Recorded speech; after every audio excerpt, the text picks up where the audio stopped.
ton cas, c'est Africa numéro 1 et demi. Tu es malade depuis le dé où tu as vécu la vie ici. Tu souffres de camerounisme aigu. C'est une maladie de luxe tropicale qui rend très vêtu. Je vais pas te bon docteur. N'hésite pas à aller chez les pygmées. Ils n'ont pas des secrets du bonheur. Tu fais quoi ici en ville, dans la saleté? Tu vas encore faire trop de diamants aujourd'hui dans la saleté.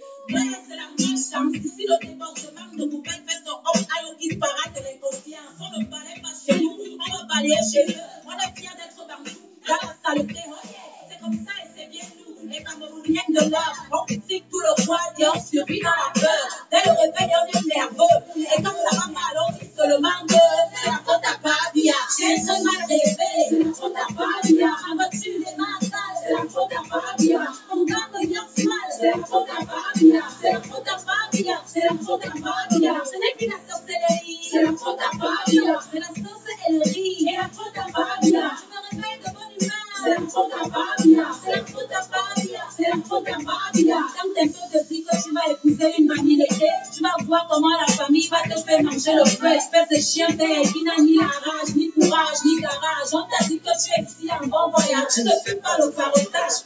Ton cas est grave, tu sors du school et c'est ton oncle qui t'explique comme ça là. Il te dit tu es toi, tu es seulement toi. Toi, sur le monde de la tête, tu fais quelque chose pour toi. C'est ça le Cameroun, pays en chantier, beaucoup de peuples. Chacun vit avec sa part de LLL. On passe pas le tribalisme, les complexes de supériorité, la jalousie, la peur de l'autre et la facilité. Le milieu de l'art est plein de petits boubous. Dans un peu de pouvoir, et ils te traitent trop comme boubou. Nerveux dès le matin, Félix Frère, ne me parle pas de balayer mon pote trop bon, n'a qu'à le faire. Tu ne fais que demander, c'est la faute à Babia. Tu ne fais que mentir, c'est la faute à Babia. Jusqu'à quand on va dire, c'est la faute à Babia. C'est la faute à Babia, c'est la faute à Babia. Tu abandonnes tes moulins, c'est la faute à Babia. Tu t'enchaînes avec les gars, c'est la faute à Babia. Tu fais ça et tu dis quoi, c'est la faute à Babia. C'est la faute à Babia, c'est la faute à Babia.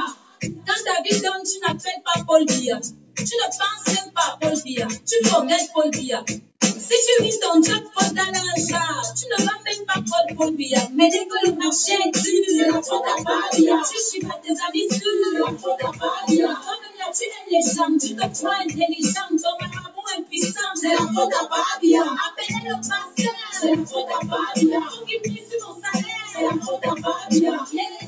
Allez, c'est la faute à Babia. C'est la faute à Babia, c'est la faute à Babia. Elle n'a de planche mal, c'est la faute à Babia. Tu ne fais même pas le sport. Tu me dis qu'on tombe record. Ton meilleur de peine se fait, c'est la faute à Babia. Ton ex-copain te fait, c'est la faute à Babia. Ton maquillage te blesse, c'est la faute à Babia. Tes petites fesses te stressent, c'est la faute à Babia. Ton pistache s'écrase mal, c'est la faute à Babia. Les enfants te parlent mal, c'est la faute à Babia. Le reste c'est sale, c'est la faute à Babia. C'est la faute à Babia, c'est la faute à Babia. Mes amis, Babia c'est aussi l'enfant de quelqu'un. Il va finir par go un beau jour, tranquillement avec la volonté et la grâce de Dieu. Ce n'est pas ça qui va tout changer par lui. Chacun de nous doit changer, aimer son prochain, balayer devant chez lui. Remercions le Seigneur de nous faire comprendre que nous sommes tous dirigeants du Cameroun. Chaque chef de famille, chaque mère, chaque enfant dirige le Cameroun quelque part à son niveau. Que Dieu bénisse notre beau pays, le Cameroun, terre de nos ancêtres. Je parle.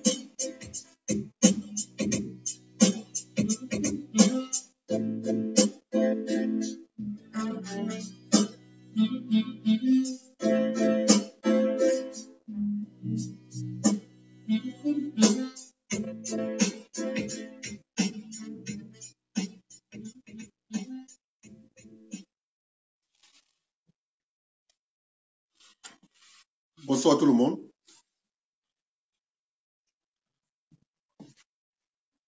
On va parler ce soir de... On va faire un peu un tour des médias de l'empire du mensonge. Et on va parler des enseignants au Cameroun. Je vais vous démontrer comment les enseignants font une grosse erreur entre leur intérêt personnel et l'intérêt politique. C'est l'erreur des enseignants camerounais.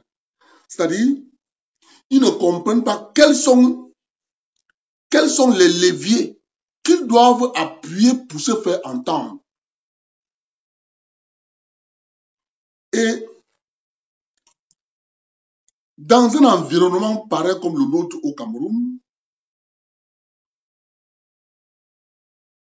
il faut être stratège pour comprendre le système.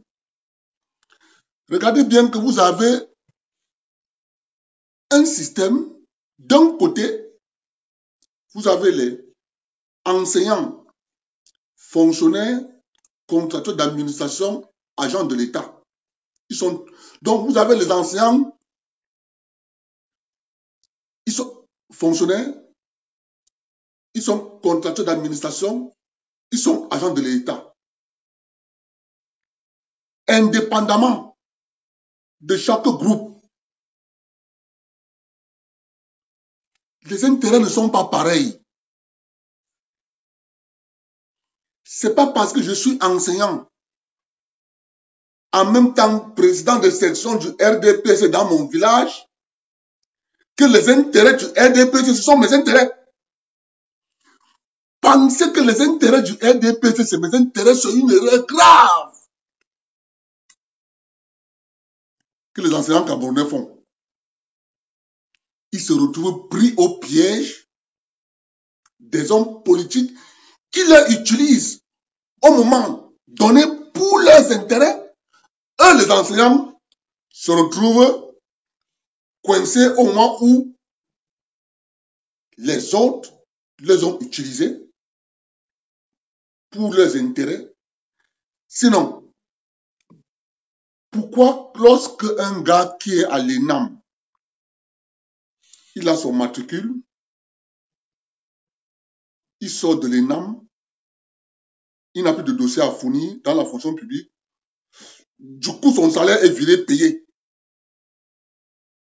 Donc ça veut dire que les gens qui font ça refusent de le faire aux gars qui sortent de l'INSET, aux gars qui sortent de l'école normale, aux gars qui sortent des ENEJ. Donc c'est une volonté d'un groupe de personnes pour maintenir les enseignants. Donc, ok, les enseignants doivent donc comprendre que l'intérêt du RDPC n'est pas son intérêt. C'est élémentaire de comprendre ça. Mais ils confondent l'intérêt du RDPC avec son intérêt. Ils pensent qu'en adhérant au RDPC, je n'ai rien contre le RDPC, mais je veux juste leur montrer qu'ils pensent qu'en adhérant au RDPC et de chanter RDPC, oye, oye, oye, oye, il sera nommé. Mon gars, ce n'est pas ça. L'intérêt du RDPC,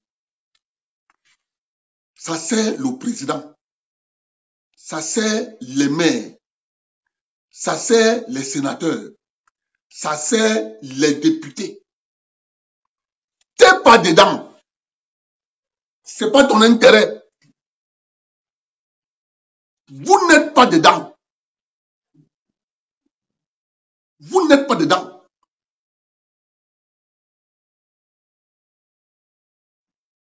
Et ce que je vous dis là, la même erreur est commise partout.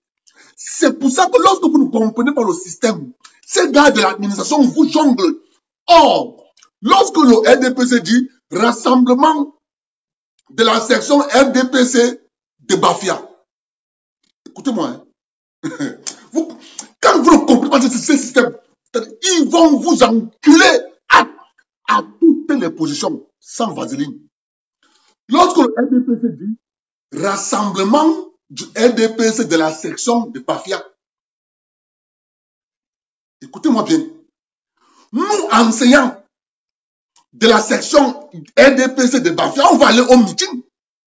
On va dire au président de la section RDPC de Bafia, hey monsieur, on vous a soutenu hier. Nous sommes les enseignants. On n'a rien eu. Vous, en retour, vous avez des nominations, postes dans l'administration, ceci, directeur, délégué régional, délégué provincial, délégué. Nous, en retour, on a quoi? Le discours, je vous dis, le discours que le représentant du RDPC, qui va venir dans la salle, qui va entendre que les enseignants disent qu'ils ne vont pas voter le RDPC, si leurs doléances ne sont pas prises en compte, ça c'est les enseignants. Dès que les enseignants finissent de poser leurs problèmes, les infirmiers sortent. Ils disent que comme vous êtes venus là, nous sommes tous du RDPC, mais on n'a pas les mêmes intérêts. La politique change.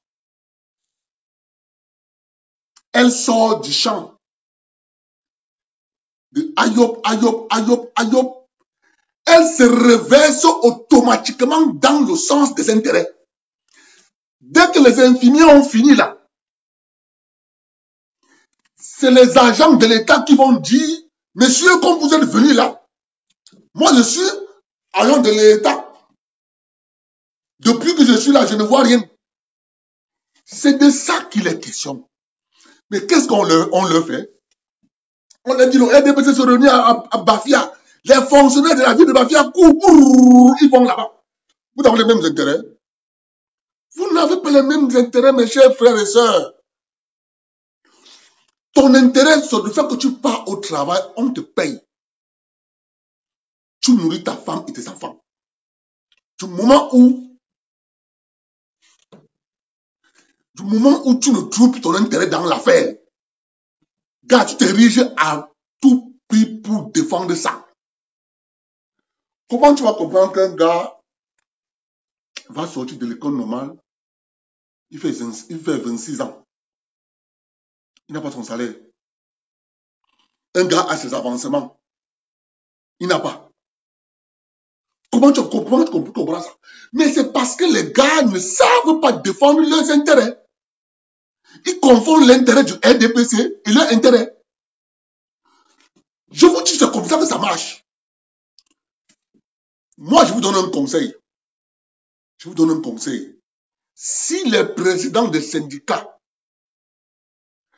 qui lancent les mots d'ordre de grève là, peuvent m'écouter, mes chers frères et sœurs, avalez la couleuvre, organisez-vous pour 2025. Il y aura législative, municipale, présidentielle. C'est moi qui vous dis. Vous allez comprendre, avant les élections présidentielles, c'est le président qui va sortir. Dès que vous voyez que vous êtes en 2024, vous commencez les rassemblements. Parce que vous commencez comme ça à taper le toxin. Le président là, il va comprendre que l'affaire là a changé.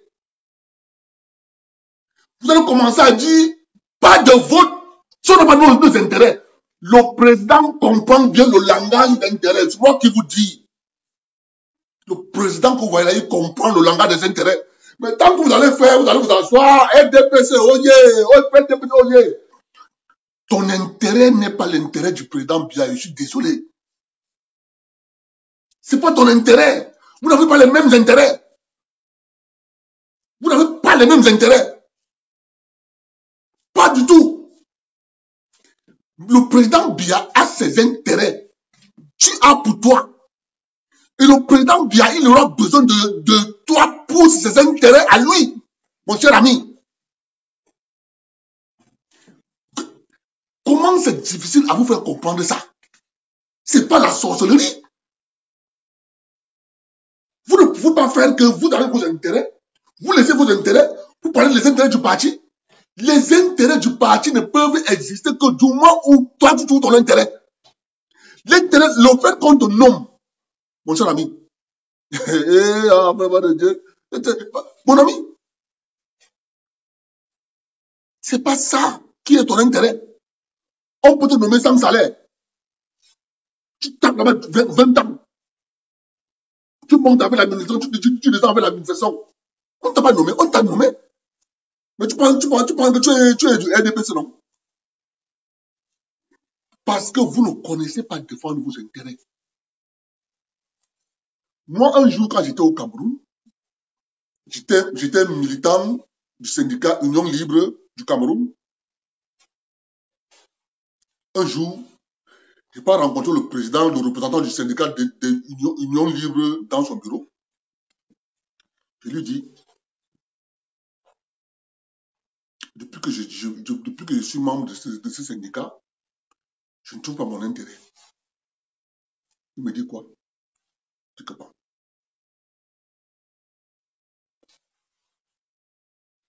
Moi, je veux être cadre. Pourquoi je n'arrive pas à être nommé cadre? Pourquoi est-ce que je n'ai pas ça? Il me dit, je vais voir, donne-moi 2 semaines, je vais regarder. Il part, je rentre. 2 semaines plus tard, je reviens. Je dis, bon, voilà. Il a essayé de parler avec les responsables du secteur technique, des ressources humaines, que apparemment là-bas chez vous, je lui dis que non, le problème n'est pas ça. On se rend compte dans l'ensemble des cadres qu'il y a à la gestion technique. On se rend compte que nous, les mécaniciens du terrain, on nous empêche d'être cadres. On maintient les gens de l'administration qui sont des cadres. Ça quoi y voir? Ça n'a rien à voir. Les gens de l'administration, ils ont leur intérêt. À la gestion technique, il y a aussi une administration. Mais on se rend compte que tous ceux qui font partie de la gestion technique, côté administration, sont à presque 70% des cadres. Mais nous qui sommes des gens qui sont sur le terrain, qui faisons vivre la gestion technique, on n'est pas des cadres. Si tu fais beaucoup, c'est une 9e catégorie. Tu vois que ça ne marche pas. Le syndicat me cède à quoi? Vous savez quoi? C'est quand je prends l'avion que ma lettre de cadre reste sortie. C'est le président du syndicat qui m'appelle la veille. Bon, on a fait ta lettre. Je dis que ok, merci. Mais je prenais l'avion dans la soirée. Je prenais l'avion. Donc, du moment où tu comprends pas le système, tu ne comprends pas que, attends, tu ne peux pas être arrêté avec le mouvement de grève. Ça là, c'est révolu. Grève, c'est révolu. C'est révolu. Je vais prendre le cas, par exemple, d'ici. Ici, je suis dans une entreprise syndiquée. Dans une entreprise syndiquée, il y a les tests de loi, il y a la centrale syndicale, tout ça. En fait, pour comprendre mieux comme ça, c'est une mafia bien organisée et bien structurée. Quand une entreprise est syndiquée, il est difficile que le syndicat parte de cette entreprise. Parce que c'est une mafia bien organisée. Les prélèvements qu'on nous fait, moi, j'ai calculé, le syndicat annuellement, ça me prend environ $1 300. Et pour moi, c'est beaucoup. Et je suis un anti-syndicaliste. Moi, on me dit, Abdel, non, le syndicat, je dis que le syndicat, il est bon, mais ça me coûte cher annuellement. Le syndicat devait me revenir à $500 annuels. Quand il calcule, il me prend 1000 et poussières annuels. C'est beaucoup. On dit non, vraiment, il faut que... Je dis non, moi je dis que non, ça coûte cher. Annuel, c'est 1000, c'est beaucoup d'argent. Moi, je ne suis pas d'accord. Alors, je suis un jour comme ça, le président confédéral qui m'appelle, il me dit, bon voilà, on a eu ton souci. On va voir ce qu'on va faire. Comprenons. On va voir ce qu'on va faire. Quand l'année est finie comme ça, là, ils me font un virement de $300. Ils font un virement de $300. Ça valait entre $300 et $500. Le syndicat. Gars, je connais défendre mes intérêts, le faut seulement. Moi, je ne suis pas là je ne blague pas. Je ne blague pas. Quand ils tapent le calculateur, mais quoi? Les gars me prennent 1000. Je ne vois pas ce qu'ils font. L'année est finie, il négocie la convention, c'est terminé. Il négocie la convention avec le patronat, ils vont dire, voilà, l'augmentation salariale, ça sera 2020. Comme ils ont négocié l'année passée là, la convention qu'ils ont négociée, les augmentations vont partir 2022, 2023, 2024, 2025. Donc on ne pourra plus rien négocier. Et ils vont s'asseoir chez eux, ils continuent à nous couper, toc, toc, toc, toc, toc, donc 2022, 2023, 2024, 2025, bon, on va seulement rester là, encaisser. Merde, c'est quoi ça? Merde. Et après, c'est le président qui dit, mon ami, je ne gagne pas. Ah, tu ne gagnes pas? Je ne gagne pas. Au contraire, je perds. Le blanc là m'a regardé, il dit que merde, dit que je ne suis pas gagnant. Je suis perdant de toute la ligne. On me coupe 1000 et poussières annuelles. C'est beaucoup. Quand l'année finit, on me fait un virement de au minimum, c'est 500, 300. Je vais m'asseoir sur les radios, sur les plateaux de télévision, aller dire ça là-bas au travail, à mes collègues. Tant pis pour eux. Tant pis, je m'en fous. Je défends mes intérêts. Et c'est pour ça que j'appelle les enseignants camerounais d'intégrer le mot intérêt. Il n'y a pas la guerre en Russie parce que on n'aime pas les Ukrainiens. Il s'agit d'intérêts clairs et nets. Et pour cela, je vous mets le discours de Vladimir Poutine. Qu'on soit un peu plus clair.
Monsieur le Président, John Simpson de la BBC. Les pays occidentaux disent presque unanimement qu'il y a une nouvelle guerre froide et ils pensent que c'est vous qui avez décidé de la recommencer. Presque tous les jours, on voit des avions russes procéder à des manœuvres dangereuses près de l'espace occidental. Cela se fait sous votre commandement, c'est vous qui décidez ça en tant que commandant suprême. Vous envoyez les troupes russes sur le territoire d'un pays souverain, l'Ukraine. D'abord, il y a eu le cas de la Crimée, ensuite de la partie orientale de l'Ukraine.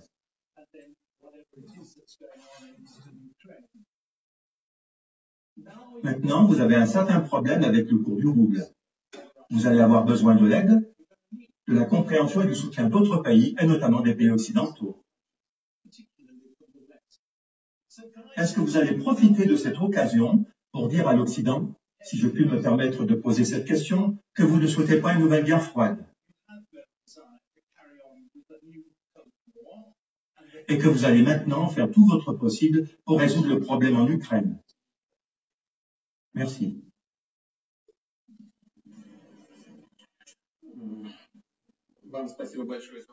Je vous remercie beaucoup pour votre question. Tout d'abord, en ce qui concerne les exercices militaires, les manœuvres aériennes et l'expansion de nos forces armées. Vous avez dit à l'instant que la Russie a considérablement contribué à la tension qu'on voit actuellement dans le monde.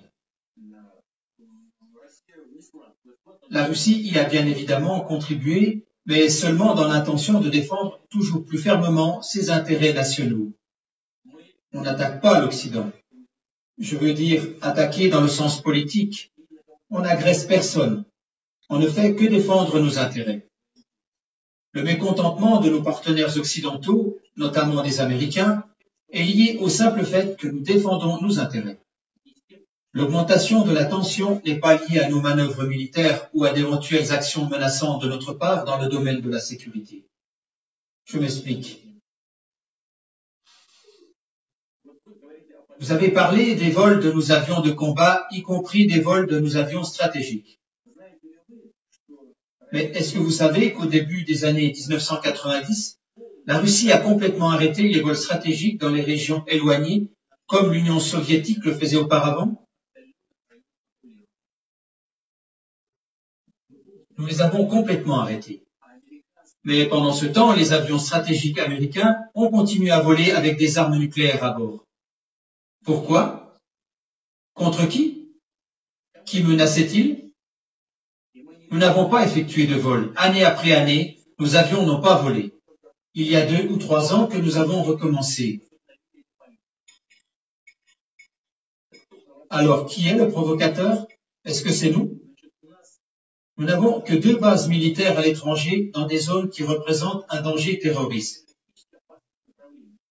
Au Kirghizistan, la demande a été faite par les autorités kirghizes, par le président de l'époque, Akev, après une incursion de terroristes venus d'Afghanistan. Au Tadjikistan, il y a une base russe qui est aussi sur la frontière avec l'Afghanistan. Je pense que vous avez tous intérêt à ce que la situation reste calme là-bas. L'implantation de bases là-bas est bien fondée, compréhensible et adéquate. Les bases militaires américaines, elles, en revanche, sont partout dans le monde. Et vous dites que nous nous comportons agressivement?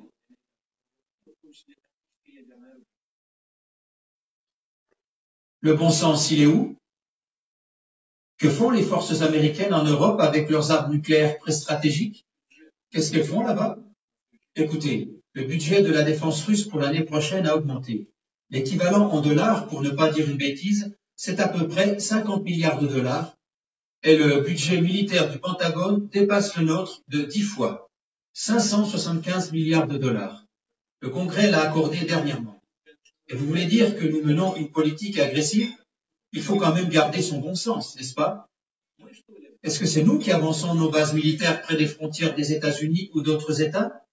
Qui est celui qui fait avancer les bases de l'OTAN toujours plus près de nous? Qui est celui qui laisse avancer vers nous l'OTAN et les infrastructures militaires? Ce n'est pas nous. Quelqu'un nous écoute-t-il à ce sujet? Y a-t-il un dialogue qui a lieu avec nous? Non, ce n'est pas du tout le cas. On nous dit toujours la même chose. Ce n'est pas votre affaire. Chaque pays a le droit de choisir sa méthode pour garantir sa sécurité. Alors bon, nous allons donc faire la même chose. Pourquoi on nous interdit ça? Et j'en ai déjà parlé. Qui a résilié unilatéralement le traité du système de défense antimissile, qui était sans aucun doute à l'époque une des pierres angulaires des plus importantes dans tous les systèmes de sécurité internationale? Est-ce que c'est nous? Non, ça a été fait par les États-Unis de façon unilatérale. Les USA nous menacent.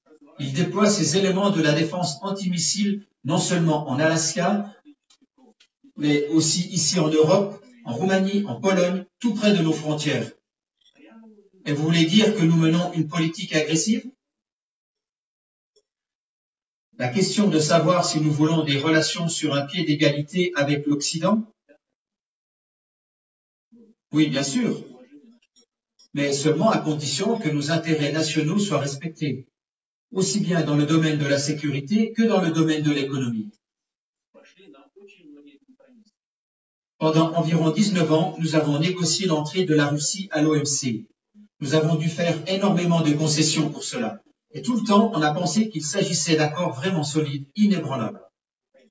Je ne veux pas dire qui a tort ou qui a raison dans ce conflit ukrainien. Je pense que c'est notre position qui est la bonne. Mais laissons ça de côté. J'en ai parlé déjà plusieurs fois et je pense que nos partenaires occidentaux ont tort en ce qui concerne la crise ukrainienne. Donc, nous avons adhéré à l'OMC. Là, il y a des règles commerciales solides. Ces règles ont été violées. Les règles du droit international ont été violées et les règles de la Charte des Nations Unies ont été violées lorsque des sanctions économiques illégitimes et unilatérales ont été infligées à la Russie. Est-ce de nouveau nous qui avons tort? Nous voulons entretenir des relations tout à fait normales avec l'Occident dans le domaine de la sécurité, dans la lutte contre le terrorisme, dans le domaine de la non-prolifération des armes nucléaires. Nous voulons collaborer dans le domaine de la lutte contre la drogue, contre le crime organisé et pour la prévention des maladies infectieuses, y compris le virus Ebola. Tout cela, nous allons le faire ensemble, y compris dans le domaine économique, si nos partenaires occidentaux veulent bien.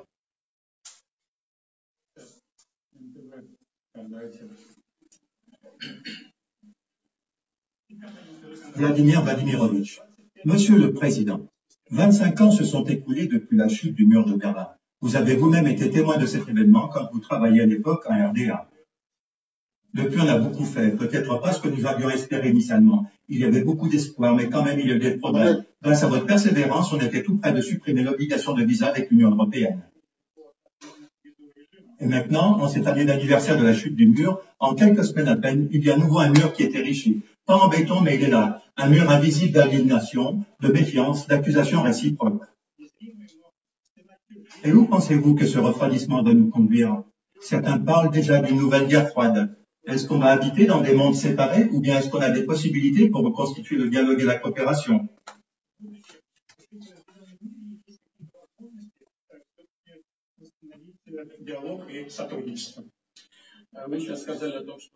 Vous avez parlé de la chute du mur de Berlin et actuellement on voit que de nouveaux murs sont en construction. Donc je réponds à cette question et j'espère que sur ce sujet vous serez d'accord avec moi. Ce n'est pas d'aujourd'hui que nous voyons la construction de murs. C'est bien vous qui êtes un spécialiste pour l'Allemagne et pour l'Europe. Après la chute du mur de Berlin, ne nous a-t-on pas dit qu'il n'y aurait aucune extension de l'OTAN vers l'Est? Malgré tout, celle-ci a tout de suite commencé. Il y a eu 2 vagues d'extension de l'OTAN vers l'Est. Et cela n'est-ce pas un mur? Oui, ce n'est pas un mur matériel et réel, mais c'est plutôt un mur virtuel et invisible. Mais on a commencé à ériger ce mur. Et le système de défense américain antimissile en Europe le long de nos frontières, n'est-ce pas un mur également? Comprenez, personne n'a stoppé cela. Et c'est cela le problème principal des relations internationales d'aujourd'hui. Nos partenaires n'ont pas freiné. Ils ont décidé qu'ils étaient les vainqueurs, qu'ils constituaient l'empire et que les autres étaient les vassaux qu'il s'agit de descendre. Et c'est ça le problème. Ils n'ont pas arrêté de continuer partout la construction de ce mur, en dépit de toutes les tentatives et de tous les gestes de notre part pour travailler en commun, sans qu'il y ait des lignes de division en Europe et partout dans le monde. Je pense que notre position intangible par rapport aux différentes situations dans le monde, également en Ukraine, devrait faire comprendre à nos partenaires occidentaux que le meilleur chemin et le plus juste, c'est d'arrêter de continuer à construire de nouveaux murs et de commencer à construire une zone commune humanitaire, de construire une zone commune de sécurité et d'économie.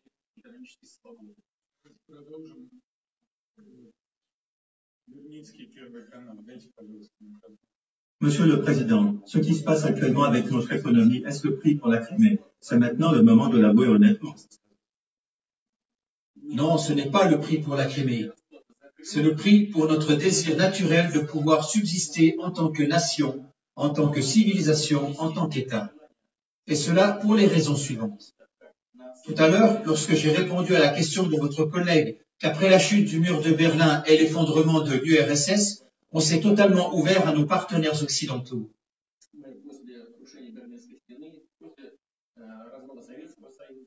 Et qu'est-ce qu'on a pu voir ensuite?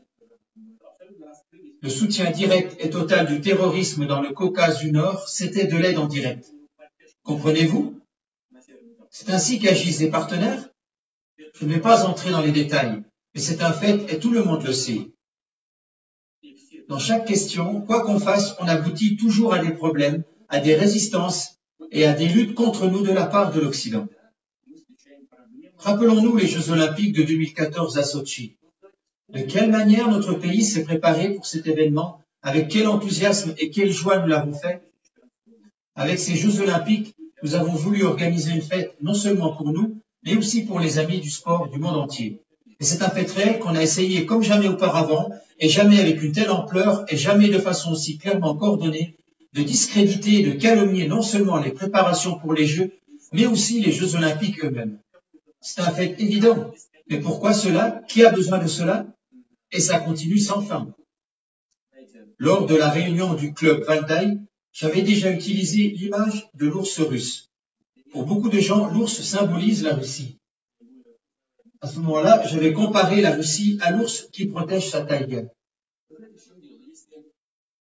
Si nous continuons à analyser cette image de l'ours, alors moi-même j'ai parfois la pensée que notre petit ours devrait effectivement se tenir tranquille et qu'il devrait arrêter peut-être de chasser les marcassins à travers la taïga et à la place manger peut-être seulement des baies et du miel. Peut-être qu'alors on laisserait l'ours tranquille. Non, on ne le laissera pas tranquille parce qu'on voudra toujours enchaîner l'ours. Et dès qu'ils y arriveront, ils arracheront les dents et les griffes à l'ours. Dans notre langage moderne, cela représente les armes nucléaires de dissuasion. Dès que cela arrivera, que Dieu nous en protège, l'ours lui-même deviendra inutile et on s'appropriera la taïga. Car à plusieurs reprises, nous avons entendu de la bouche de représentants presque officiels de l'Occident qu'il est injuste que toute la Sibérie, avec ses ressources illimitées, n'appartienne qu'à toute la Russie. Est-ce donc injuste? Arracher le Texas au Mexique, c'était donc tout à fait correct? Que nous vivions sur notre propre territoire, ce serait donc injuste et pour cela on devrait diviser nos terres? Et dès que les griffes et les dents ont été arrachées à l'ours, alors on n'aura plus besoin de l'ours, on fera de lui une descente de lit, un ours empaillé. Et donc il ne s'agit pas du tout de la Crimée, il s'agit de défendre notre autonomie, notre souveraineté et notre droit d'existence. C'est ça que nous devrions tous comprendre. Si nous partons du fait qu'à peu près 25% de la situation de notre problème économique actuel est causée par les sanctions occidentales, et c'est ainsi, ces sanctions sont de 25 et 30% responsables de la situation actuelle.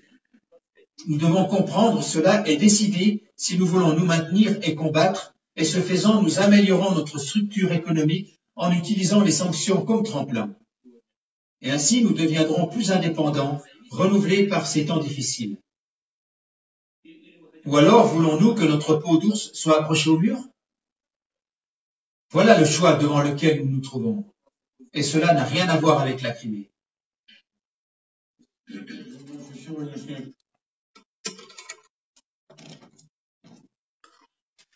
Vous voyez que lorsque vous avez en face de vous un monsieur qui connaît l'histoire,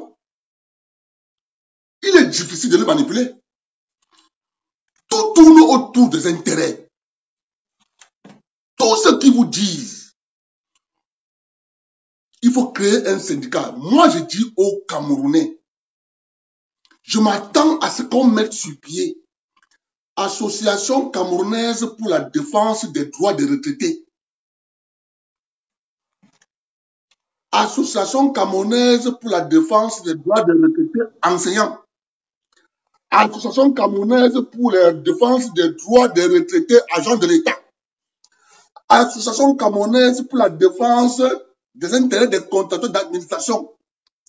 Association camerounaise pour la défense des intérêts des retraités fonctionnaires. Cette vision va faire que vous allez changer de regarder l'État. Est-ce que vous savez qu'il y a des fonctionnaires au Cameroun qui vont en retraite, ils meurent sans prendre sa pension de retraite? Est-ce que vous le savez? Un monsieur a travaillé pendant 30 ans. Un monsieur a travaillé pendant 30 ans. Il prend sa retraite.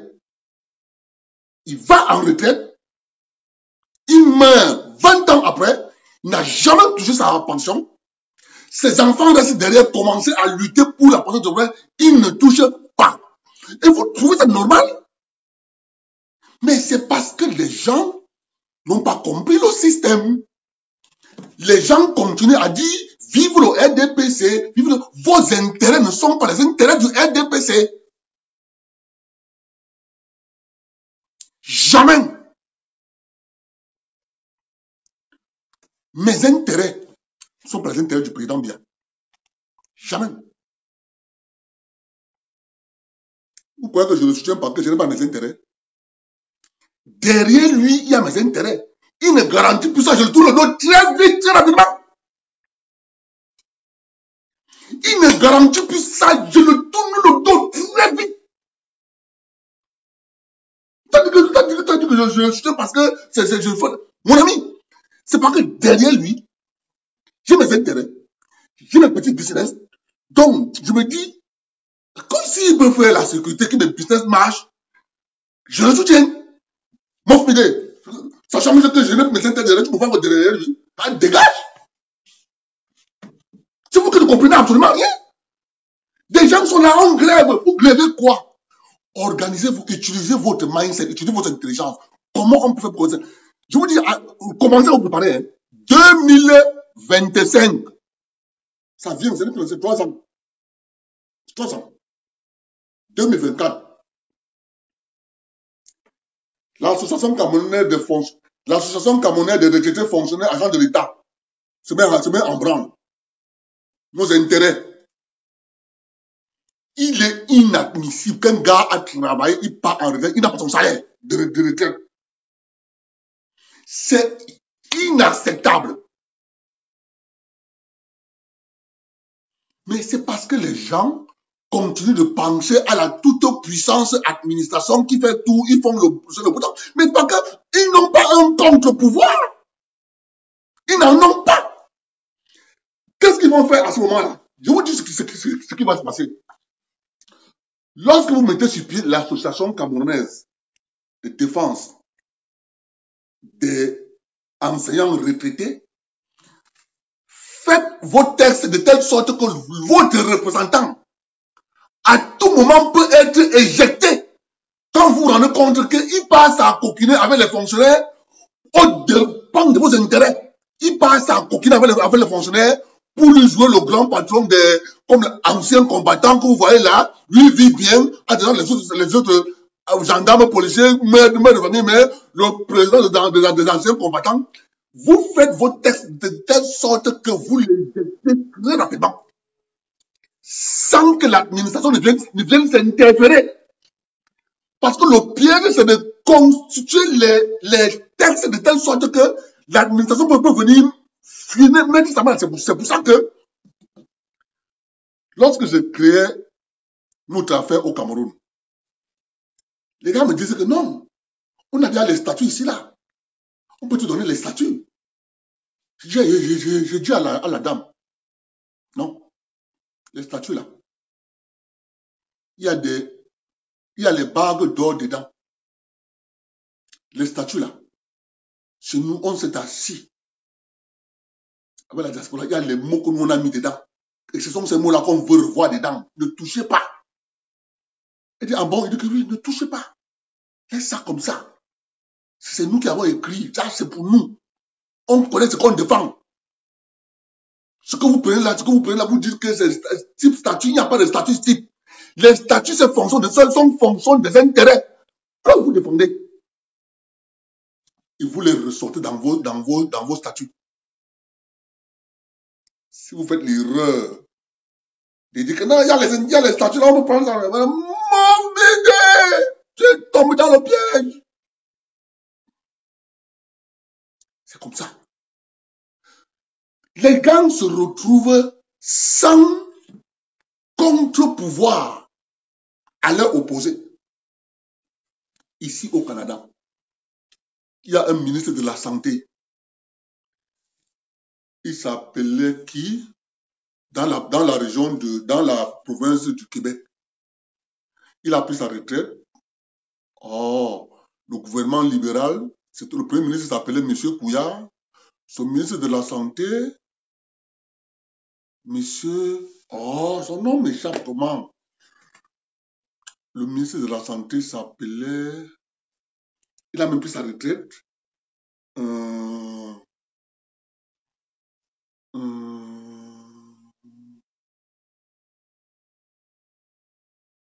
Oh, j'ai oublié son nom, ça va me revenir. Le gars a voulu attaquer, il est médecin de formation. Écoutez, hein, il est médecin de formation, médecin de métier. Dès qu'il devient ministre, il commence à vouloir s'attaquer aux intérêts des médecins. Gars, c'était chaud, lui et les médecins. Exactement comme a fait Douala Moutomé. Je laisse monsieur, je pars au Cameroun. Douala Moutomé est avocat. Écoutez-moi mes frères. Et quand vous ne comprenez pas ces histoires, Les gars vous roulent dans la farine.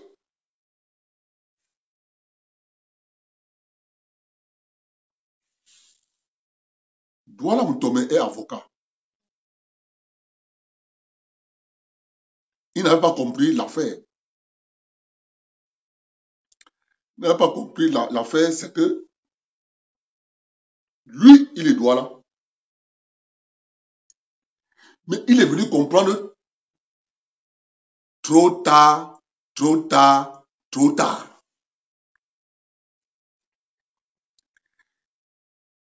Lorsqu'il devient ministre garde des Sceaux,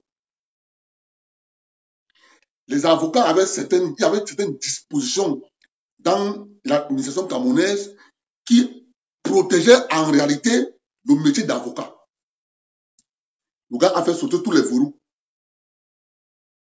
En quelque sorte, il a vassalisé le métier d'avocat.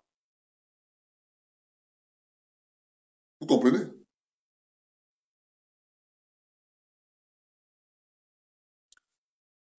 C'est Messi, il s'appelait M. Gaëtan Barrette. Oh, c'est qui? Oh, mon frère.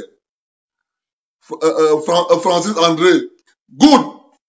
Gaëtan Barrette. Je vais revenir sur lui. Gaëtan Barrette, l'ancien ministre de la Santé. Sur le gouvernement, monsieur Kouya. Je vais vous raconter. Je viens d'avoir vu Douala Moutomé. Le gars, il a fait sauter tous les verrous qui faisait en sorte que les avocats, s'il y avait certaines choses dans l'administration que les avocats avaient, le gars a fait sauter tous les verrous. Le président Biya, il est lui tranquille. Hein. Il t'a nommé ministre garde des Sceaux. C'est pour faire sa job de ministre garde des Sceaux.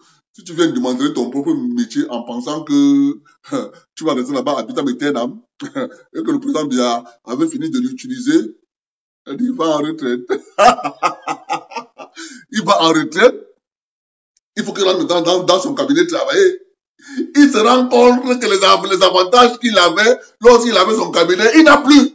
C'est lui qui a vassalisé ça.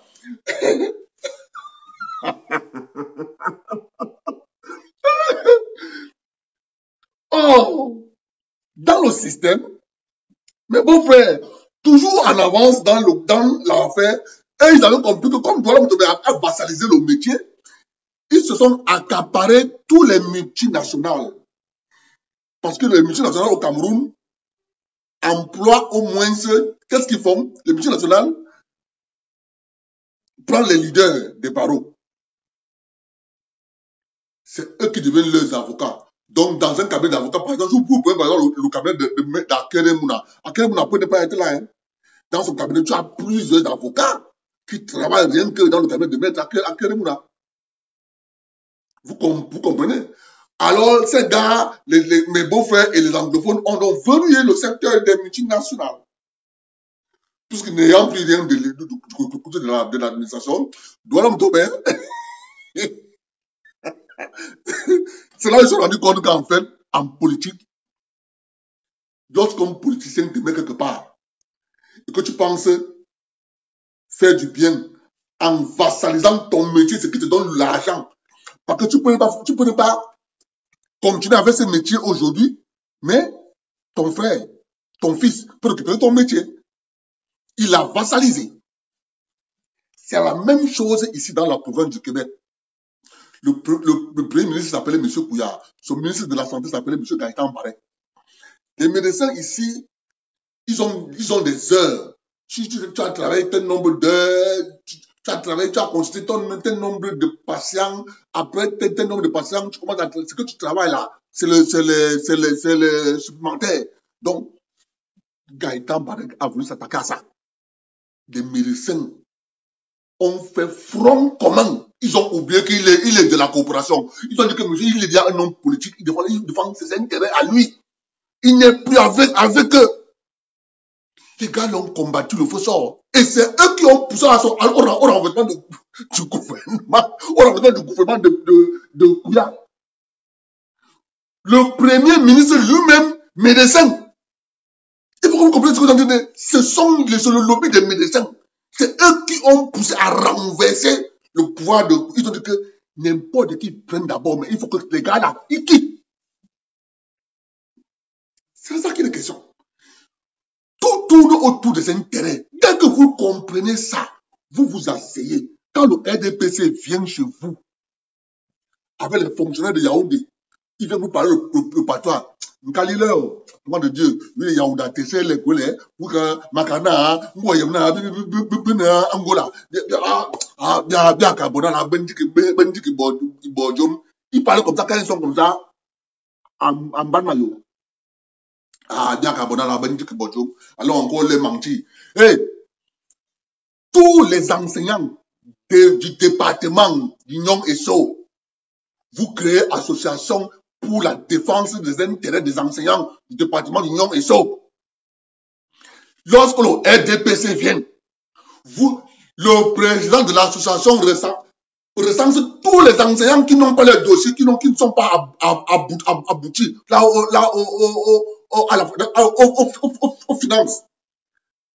Dès que le RDPC met les pieds là-bas, Tchangang, vous dites que ici, là, on va vous voter. Tant que ça c'est résolu, ça c'est résolu, ça c'est résolu. Si ce n'est pas résolu, mon ami, vous allez voir de vos propres yeux. Je vous dis, la politique change. Elle change, elle sort des slogans.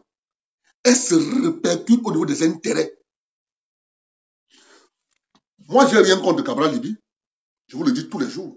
Mais je suis lucide. Quand je vous renvoie toujours la question entre vous et lui, la situation de qui a changé? Je prends toujours son exemple. La situation de qui a changé? C'est votre situation? Non. C'est sa situation qui a changé dans tous les sens. Parce qu'il fait de la politique. Je n'ai rien contre le fait qu'il fait la politique. Mais c'est ça qu'on appelle intérêt. Je suis désolé. Tant que vous allez continuer à dire oui, je suis le plus beau. Oui, non. Mes chers amis, vous faites fausse route. Vous faites fausse route. Maintenant, je vais m'adresser à ma jeune petite sœur.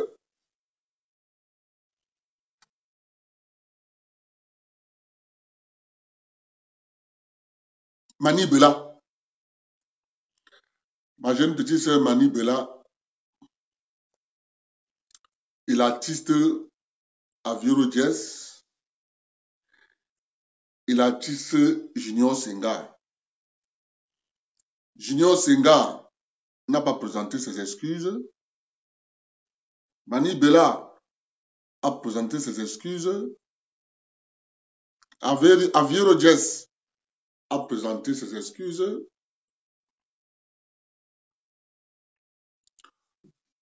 Le problème, c'est que lorsque vous posez un acte, vous ne tirez pas les conséquences de l'acte que vous avez posé. Vous avez demandé des excuses.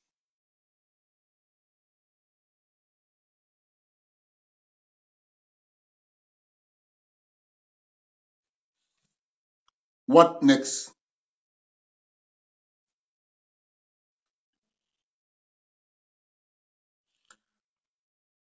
Vous constatez bien. Tu as présenté tes excuses, mais on t'a mélangé avec Lolo Fonja. On a dit Mani Bella plus Aviero Jazz plus Junior Senga égale Lolo Fonja. Je veux que tu m'écoutes bien, petite sœur.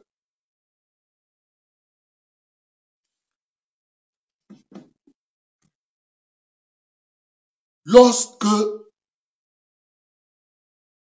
tu vis avec des gens, il faut connaître ces gens. Ici au Canada, ce que j'ai vu là, ça n'allait pas se passer. Parce que ici au Canada, toute soirée culturelle est organisée par une association reconnue par l'administration canadienne ou bien de la province où tu vis. Les gens sont en France. Ils préfèrent être dans l'illégalité parce que les gens sont habitués à fonctionner dans l'illégalité. Un monsieur sort son argent, il investit parce qu'il va entrer dans son... Il va avoir une marge bénéficiaire. C'est bien de gagner un peu, mais sauf qu'il est dans l'illégalité.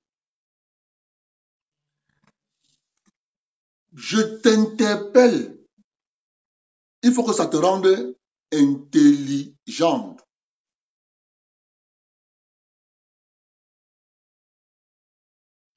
Parce que tu as voulu jouer un peu sur la sagesse qui dit que ça ne sert à rien de faire la guerre. Je peux demander des excuses.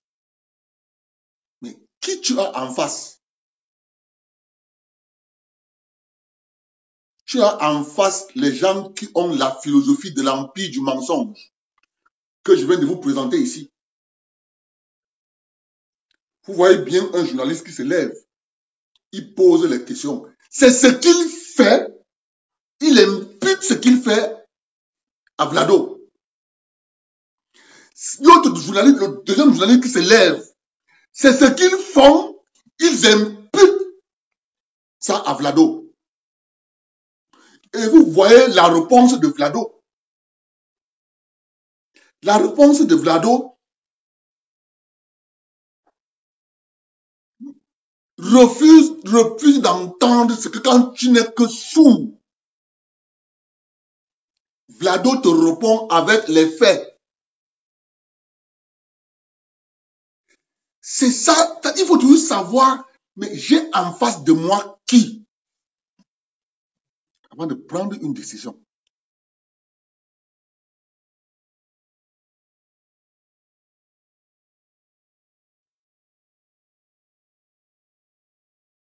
Lorsque tu ne comprends pas qui tu as en face de toi, c'est peine perdue. La seule chose qu'ils ont trouvé à te dire, c'est que Mani Bella, on est désolé. Tu as demandé les excuses, mais nous sommes désolés. L'organisation nous a promis que Lolo Fodja ne sera pas là.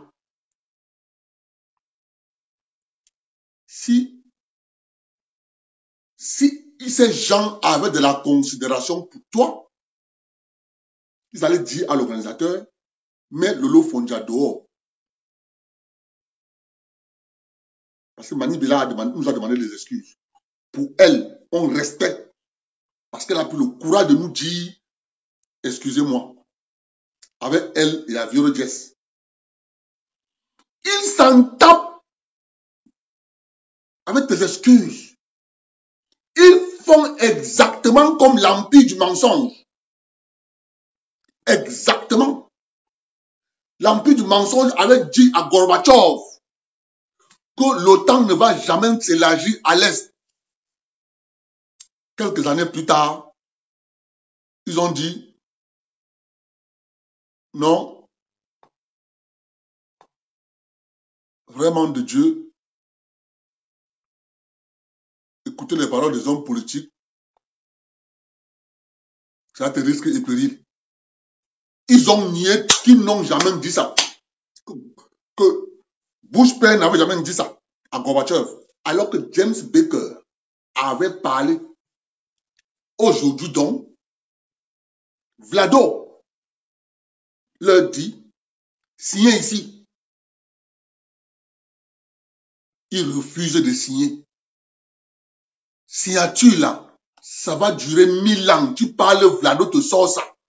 Que Vlado soit là ou pas, ceux qui vont remplacer Vlado demain vont sortir ça. On va dire, voilà ça. Vous avez signé. Ils seront bec cloués.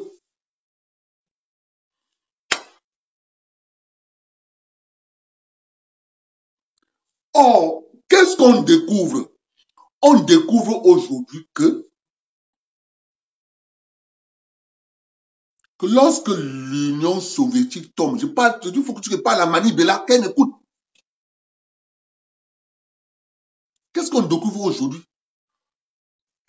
C'est parce que lorsque toi tu as demandé des excuses, tu n'as pas dit à ces gens Donnez-moi donc la garantie que je vais prester.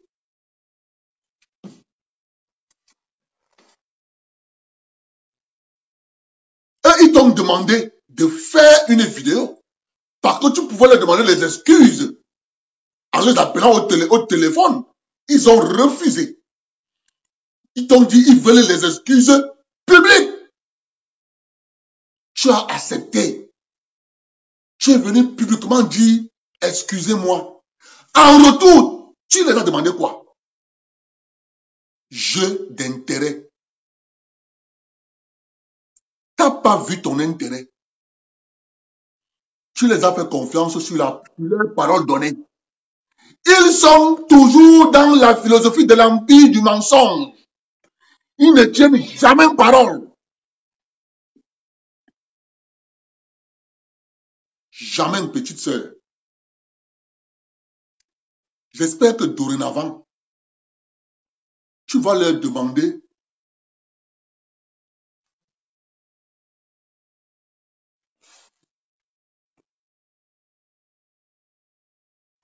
une garantie en contrepartie.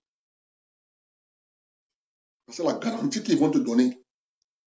Que ce soit une vidéo qu'ils vont faire, tu télécharges la vidéo, tu gardes.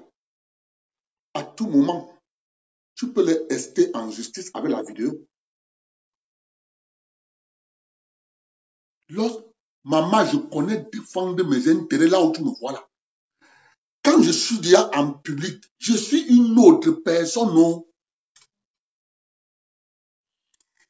Même quand je fais mes directs, je ne sors pas n'importe quel mot.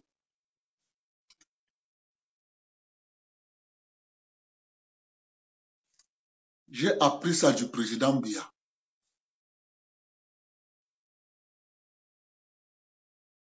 Je ne réponds pas tout. Le président Biya, en fonction de ce que tu lui envoies comme message, c'est ça qui te répond.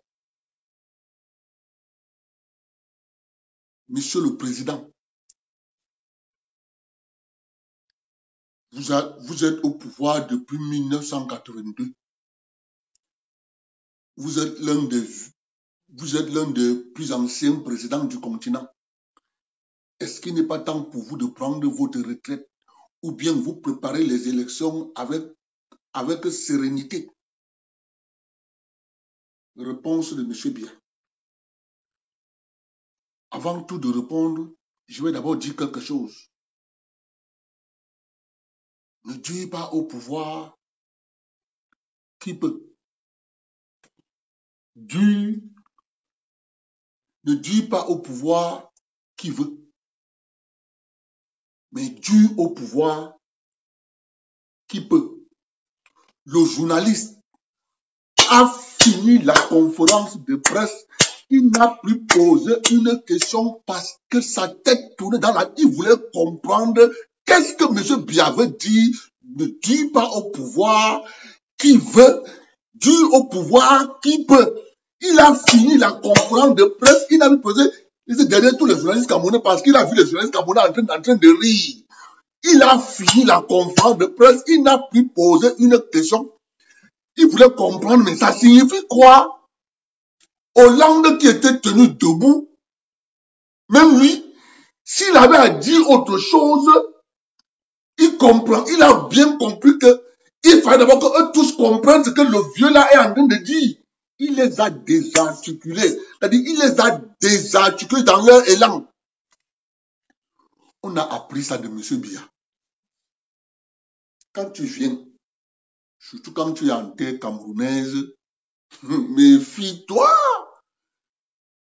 Il ne s'est pas arrêté là. Il est parti en France, s'asseoir. Il laisse Hollande parler. Hollande parle, il parle, il parle, il parle, il parle. Il a eu le malheur de donner la parole à M. Biya. Nous nous sommes réunis ici, pas pour deux choses. C'est déclarer la guerre à Boko Haram. Hollande était KO, debout. Donc, lorsque quelqu'un te dit que non, nous voulons les excuses publiques, il faut savoir ce que ça signifie public. tu dois toujours demander des garanties. Parce que ce qu'on te demande de faire en public, tu dois avoir quelque chose en retour. J'espère que ça t'a servi de leçon. Si toi, tu simplifies ton image, toi, tu simplifies la joie que tu apportes à plusieurs Camerounais. Quand tu chantes, ils dansent. Si toi, tu simplifies ce que tu représentes pour ces Camerounais, que quand tu chantes, tu danses, tu leur apportes une joie. Après leur journée de travail, tu leur permets de décompresser.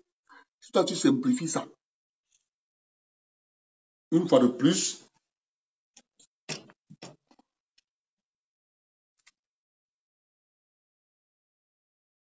et écoute, je vais faire quelque chose là.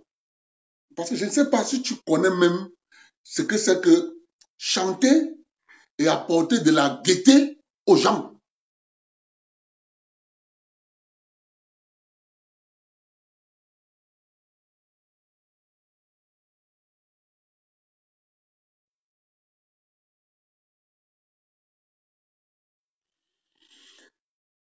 Quelque chose que toi-même tu as chanté, que quand quelqu'un est fâché contre toi, c'est toi qui as chanté, c'est pas moi. Tu ne peux pas venir faire le contraire de ce que toi tu nous as conseillé.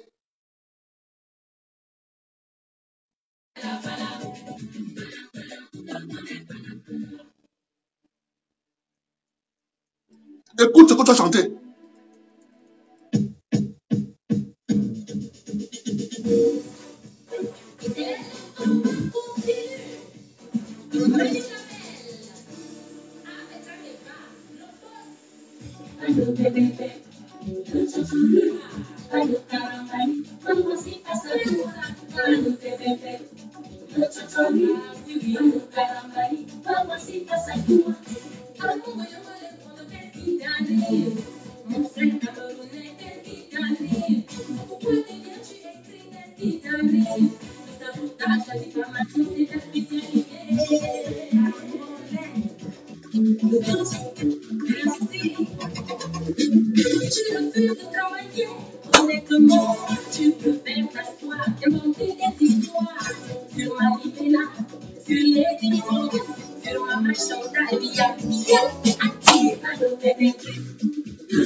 C'est toi qui as chanté. C'est pas moi.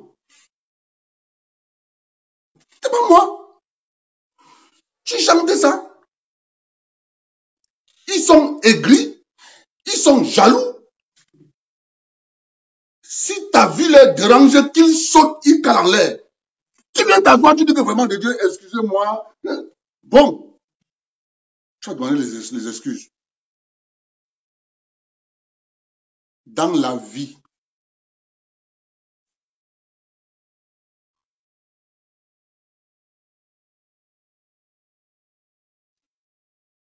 Yong, Time, tous les jours, Time, Yong Atabé. Il te demande seulement, demande les excuses. Ils t'ont donné quoi? Ils t'ont donné quoi? Tout le monde sait comment tu te bats. Tout le monde sait. En retour, tu as eu quoi? Continue. Revenons à notre empire du mensonge.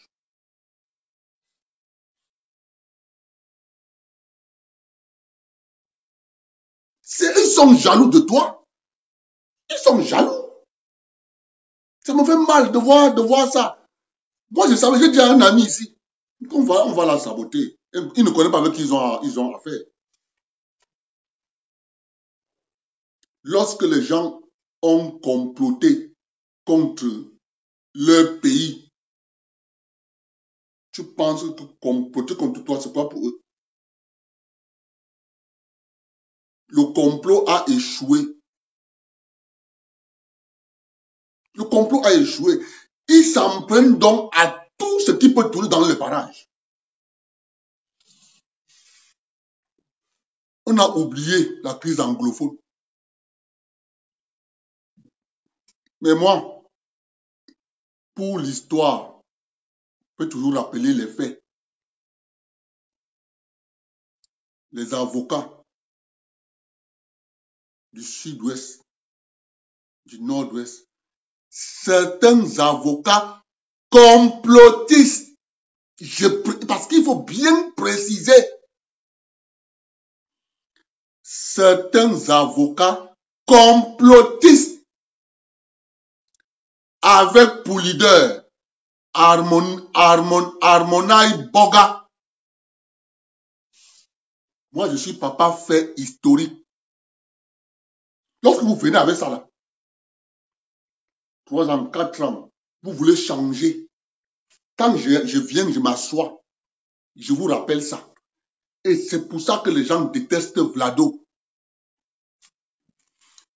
On ne déteste pas Vlado pour rien.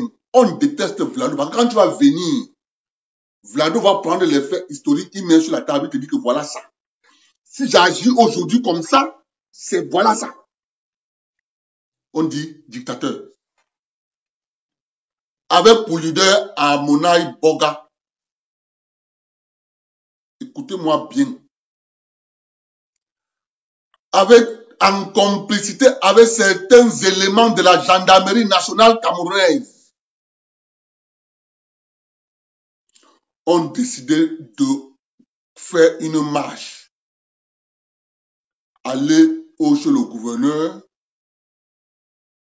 et aller au palais de justice pour créer le barreau des avocats du sud-ouest, d'expression anglaise. Le gouverneur est sorti, le gouverneur leur a dit, on ne peut pas ouvrir, on ne peut pas ouvrir le palais de justice pour ça. Il y a l'ordre national du barreau camerounais. Alors, ils ont changé de tactique. Nous allons donc marcher, monsieur le gouverneur. Le gouverneur dit donc à la gendarmerie et à la police, il faut leur donner les conduits pour qu'ils fassent le marché sans heurts. C'est comme ça qu'ils prennent la route. Ils descendent. Ils descendent. Arrivés au centre-ville,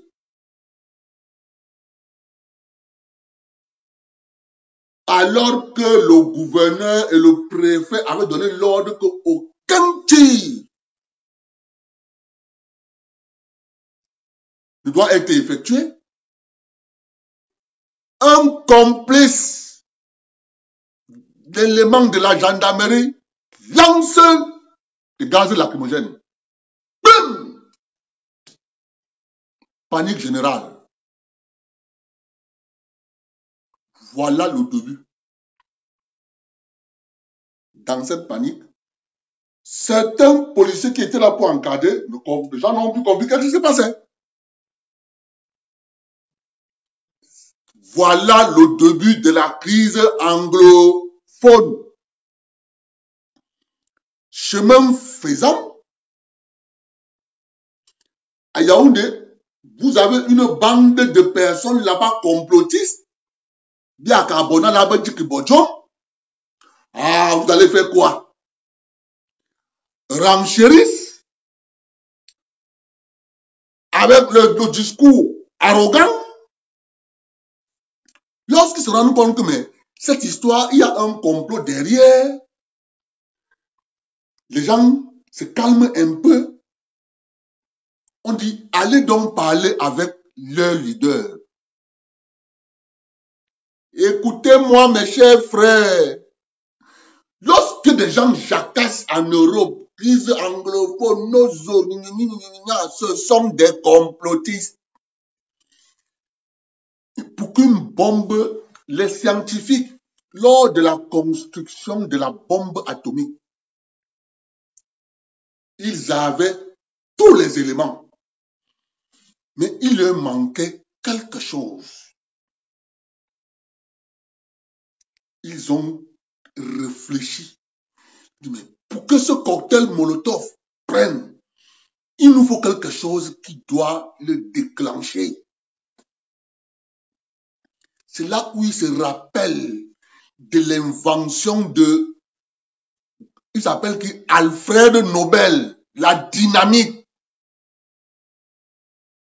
Il dit, mais si nous mettons tout autour de ce cocktail Molotov, un système de dynamite qui vont prendre feu tout autour, un après l'autre, après il va nous chauffer cette histoire et exploser. Ce cocktail Molotov, on aura le résultat escompté. C'est la même chose qui s'est passé au Cameroun. En 2016, mes chers frères, il faut rappeler ça aux nouvelles générations. La dynamite, c'était les avocats. Celui qui allait allumer la mèche, c'était le gendarme. Lorsqu'ils se sont donc finalement assis avec le gouverneur et certaines autorités de Yaoundé pour ramener la paix, on est quand même entre nous les enfants d'un même pays, on peut lutter, mais on doit toujours rester ensemble. Akbo Bala Nkongo a posé sur la table 15 doléances, mes chers frères et sœurs. N'oubliez jamais. Parce que le jour où vous allez oublier, on va vous le refaire pour une deuxième fois. Parce que vous avez oublié. Les enfants de la forêt ont une particularité. Ils oublient les faits historiques. Tout en ignorant que c'est sur les faits historiques qu'on se base pour bâtir le futur et l'avenir. Congo Akbobala a posé sur la table 15 doléances. Il dit, voilà ce que nous voulons. Le gouvernement, les représentants de l'administration, les négociations ont commencé. Ils ont, premier, ils négocient, ils tombent d'accord. Deuxième, ils négocient, ils tombent d'accord. Troisième, quatrième, cinquième, huitième, neuvième, dixième, onzième, douzième, treizième, quatorzième, quinzième, ils tombaient d'accord. Arrivé au 15e, Akbobala ajoute 16e doléance. Le gouvernement, les représentants du gouvernement camerounais disent ok, on est toujours en famille. Rien ne peut nous dépasser lorsque nous sommes en famille. On sait qu'on a mal commencé, mais on peut toujours t'entendre parce qu'on est les mêmes enfants d'un même pays. Ils tombent d'accord sur la 16e doléance de Akbobala Nkongo. Si on donne un papier qui dit qu'on a trouvé un terrain d'entente, voici comment on va les implémenter. Il y aura à court, à moyen et à long terme. Faisons une déclaration publique. Nkongo Akbobala avec toujours sa réponse. Excellent. Tomorrow, we go shine. Le gouvernement de la République, via ses représentants, on dit, ok, c'est un enfant de la République, on ne peut pas lui refuser ce qu'il nous dit, tomorrow, à go shine. Tomorrow, ils vont à la salle de réunion, à Bongongo Bala revient, ce n'est plus la 16e doléance, 17e doléance. Les représentants de l'État du Cameroun disent que nous sommes les enfants d'un même pays. Rien ne peut nous dépasser tant qu'on parle ensemble. Ils ont trouvé une solution pour la 17e doléance déposée par Nkongo Akbobala. Akbobala, signons donc le communiqué final d'entente. Tomorrow, we go shine. Ok, nous allons supporter, avaler les couleuvres parce qu'on s'est mal comporté au début. C'est ça le représentant du gouvernement camerounais disent. Le représentant du gouvernement camerounais s'appelait Paul Ngongomo Mingo. Le lendemain, Nkongo Akbobala revient. Il pose sur la table 18e doléance. Les représentants du gouvernement camerounais disent, mon frère, on va parlementer. Tant qu'on est assis autour d'une table, rien ne dépasse ça. Ils ont discuté, tombé d'accord. Signons la déclaration finale. Tomorrow, we go shine. Tomorrow, Nkongo Akbobala revient. Je suis quelqu'un. Je vais répéter ça toute ma vie. Je ne suis pas un faux cul. Qu'on efface l'histoire. On dit que l'histoire n'existe pas. Moi, les faits historiques sont sacrés. Le lendemain, Nkongo Akbobala revient. 19e doléance. Les représentants du gouvernement de la République et l'État du Cameroun disent « Nous sommes les enfants d'un même pays. » On peut avoir un enfant qui est têtu, qui dérange ses parents. Que ses parents l'ont énervé, il se fâche. on va toujours trouver un terrain d'entente. Le gouvernement avec Nkongo Agbobala négocie. Il tombe d'accord. Agbobala, signons la déclaration pour permettre au peuple camerounais de leur montrer que voilà ça. Nous ne pouvons pas partir d'ici. Qu'on dise que les Camerounais, comment des Camerounais peuvent parlementer, ils sortent là-bas sans solution. Tomorrow, we go shine. Tomorrow, il revient. 20e demande. Les représentants de la République du Cameroun disent, tant que nous sommes assis sur la table, nous pouvons parler. Tant que ce que tu nous demandes, c'est à notre niveau, nous on va sauf que parler. Je m'adresse comme ça à Mani Bella. Écoute ton grand frère. Écoute ton grand frère. Je te rappelle ça pour que demain, quand on va te dire, nous voulons que tu nous demandes les excuses déshabillés, sans caleçon. Faut pas que tu oublies ce que je suis en train de te dire là. Faut savoir que le diable là, le Satan, c'est le Satan. Lorsque tu embrasses le Satan, et petite soeur, je suis en train de te sauver. Tu as les oreilles. Écoute ton grand frère.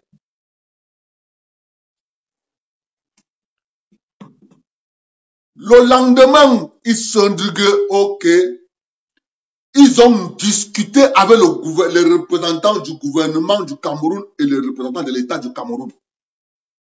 Le représentant de l'État du Cameroun était monsieur le gouverneur. Le représentant du gouvernement, c'était Paul Ngongomom Mingo.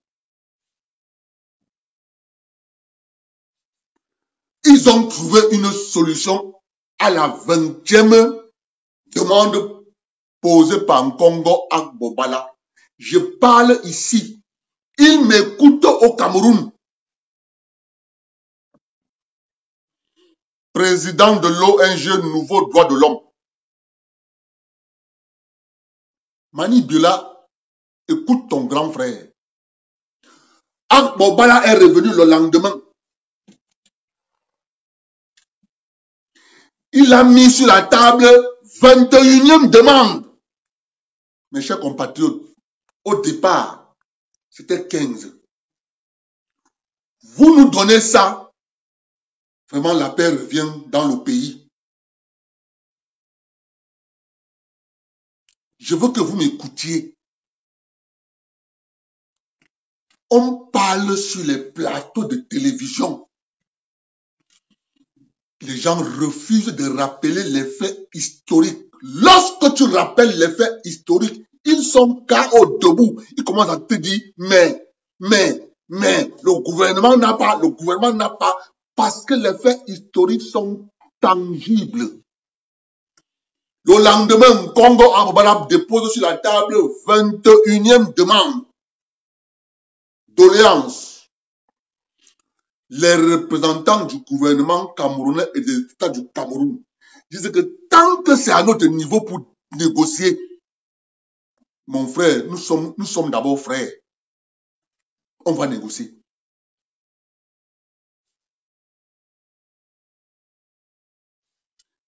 Ils ont négocié.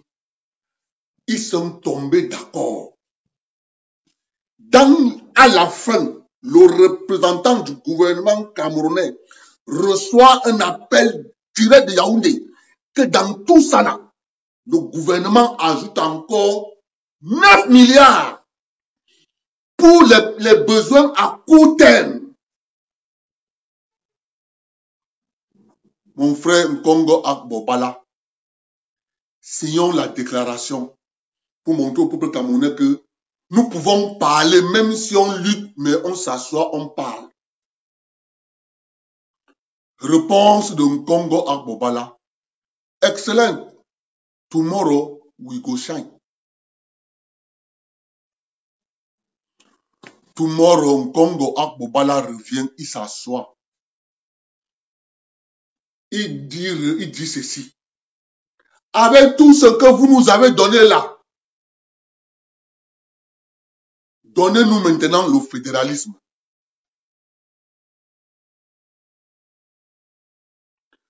Le représentant du gouvernement camerounais, Paul Ngogomo Mingo. Réponse de Paul Ngogomo Mingo. Papa, tout ce qui était à mon niveau, que je pouvais te donner, je t'ai donné. La doléance est là. Il y a une seule personne qui est le garant de la Constitution. Il s'appelle Paul Barthélemy Pia Bimvondo. Si toi tu connais comment tu peux faire pour aller là-bas, lui trouver, tu lui dis que voilà ce qu'ils m'ont donné, en plus de ça, je veux savoir que ça là, moi je ne peux pas négocier ça, je ne peux pas te dire là que je vais te donner ça aujourd'hui ou demain ou après-demain. Réponse de Congo en Bobala, si vous ne me donnez pas ça, il n'y aura pas de paix. Délégation camerounaise du gouvernement camerounais montent dans leur VX, ils rentrent à Yaoundé, ils font leur rapport. Le lendemain, le ministre de l'administration territoriale, René Emmanuel Sadi, sort un arrêté ministériel dissolvant l'association consortium de sociétés civiles anglophones, organisation illégale. On les arrête, on les jette à Kounendi. Où était la bonne foi? Mani Bella, petite sœur, c'est ça qui va t'arriver.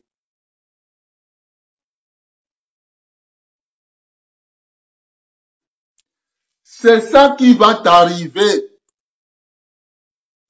Ils t'ont dit de faire la vidéo, demande les excuses.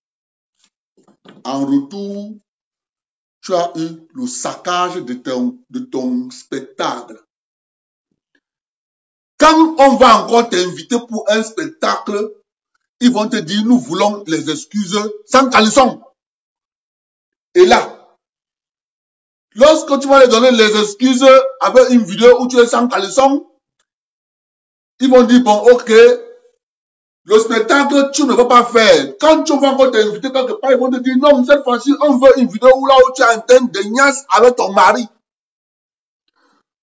Parce que le diable, il ne connaît qu'une seule chose. Gâter, gâter, gâter, gâter. Comme tu vois la crise anglophone, on tuait les gens au début. Quand la basse a commencé, on renversait les tables, on cassait les choses. Non, ma chérie. Comme moi, je suis là, moi, je te parle parce que tu es ma petite sœur. C'est pour ça que j'ai refusé d'appeler que les gens se désabonnent de ta part. Parce que lorsque une sœur est sous pression, nous, on doit la comprendre. Ce n'est pas à nous d'achevrer notre sœur qu'on se désabonne de sa page parce qu'elle a demandé les excuses. Non. Parce qu'on veut, la stratégie, c'est de faire en sorte que nous faisons la guerre entre nous. Comme tu vois, on fait la guerre là, au niveau de Dia. Ça là, c'est une bonne chose. C'est à ça qu'on veut qu'on se résume. C'est ça que moi, je demande aux gens. Ne vous désabonnez pas de sa page. C'est l'objectif visé. Appauvrir tous les artistes camerounais de la zone forestière. Vous voyez les retombées. Lorsque les gens ne connaissent pas ce qu'on appelle intérêt, la défense des intérêts est la pierre angulaire de toute société. Si des gens ne savent pas que la défense des intérêts d'une société, c'est les intérêts de chaque groupe qui constitue cette société. C'est la catastrophe de tous les enfants de la forêt qui n'ont pas compris ça.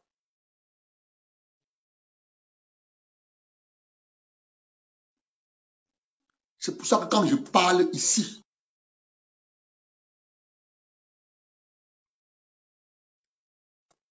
je sais de quoi je parle. Le diable, petite sœur, je suis en train de te sortir des griffes du diable. C'est le diable. Je te répète encore, c'est le diable.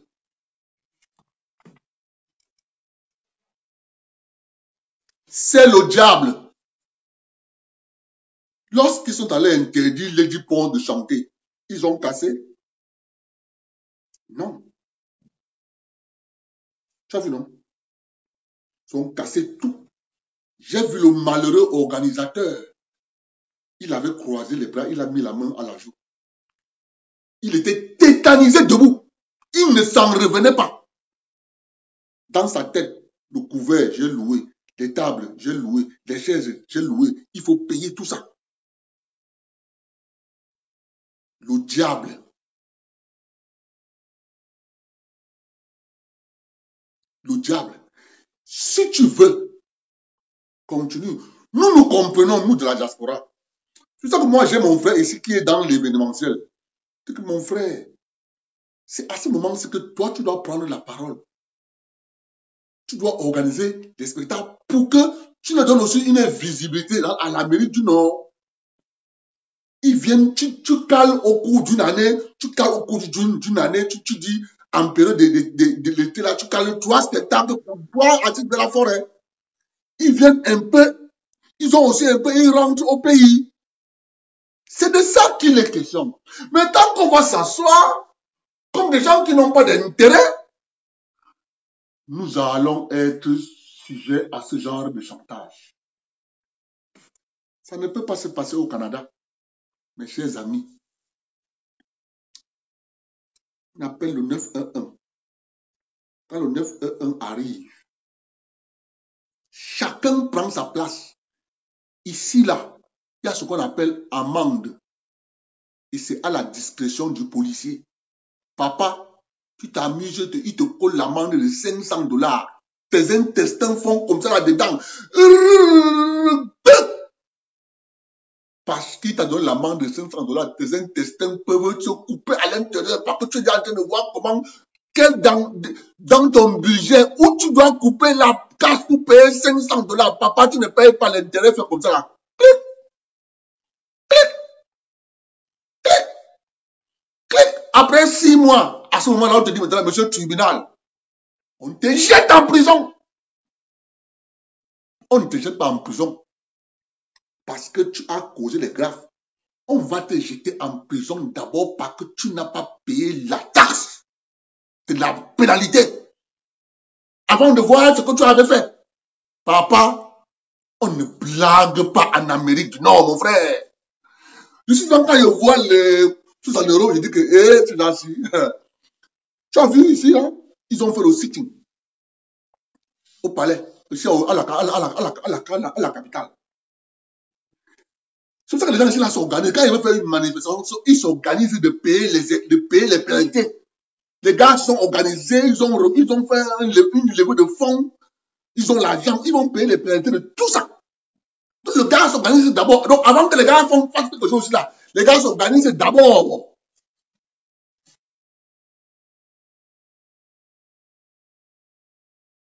Tu peux venir faire ça ici dans le Canada, si ce que j'ai vu là. Hey! Papa, tu vas travailler 30 ans à payer ça.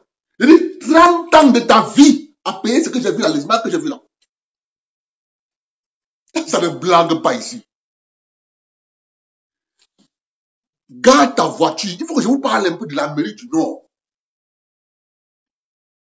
Le Camerounais, il conduit sa voiture. Il veut garer. Il gare pas.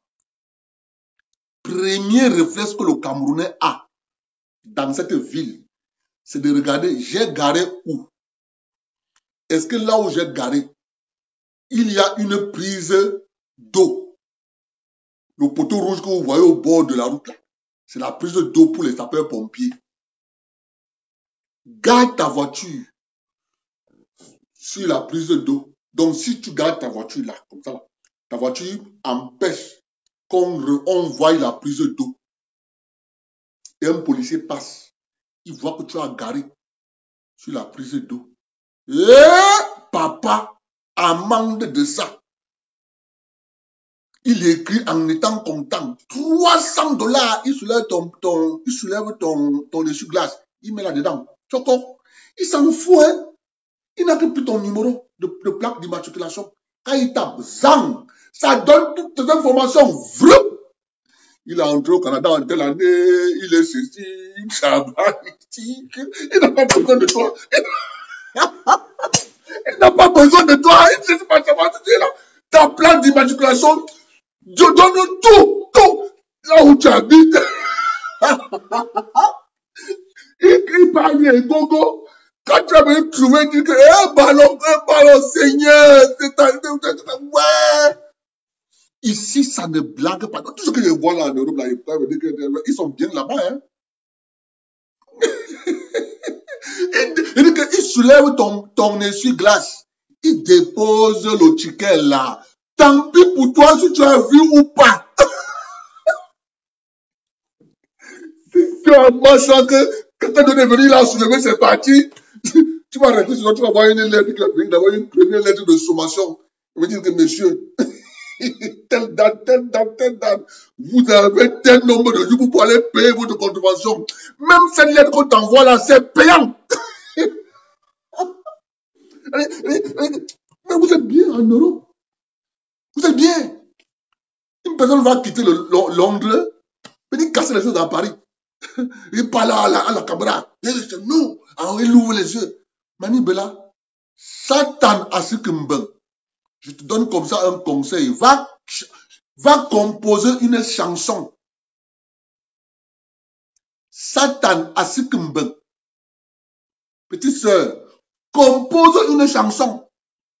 Satan Asikumben. Parce que maintenant, alors, c'est grave. Ils prennent même la photo de ta voiture là où tu as garé avec la date. Quand ils veulent te réclamer ça, ils t'envoient la photo dans l'enveloppe.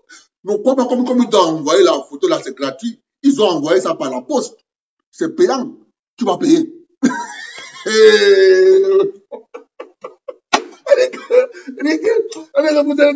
Pardon. Laisse. Là, vous blaguez, Ici, là, ils ne sont pas pressés. Ils savent où on te tape. La poste.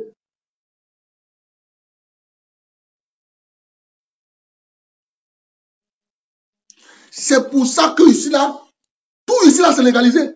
Association 2. Ça te protège. Quand tu connais ta soirée, là, tu déclares dans la municipalité où tu fais, tu organises la soirée à tel endroit, on envoie à la police. On organise une soirée là-bas, à tel endroit. De temps en temps, la police vient faire un tour.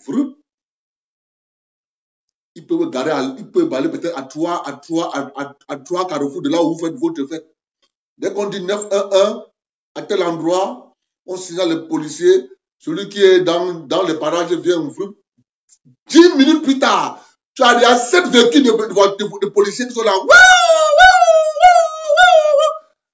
Vous jouez en France. Mais vous jouez. Venez ici.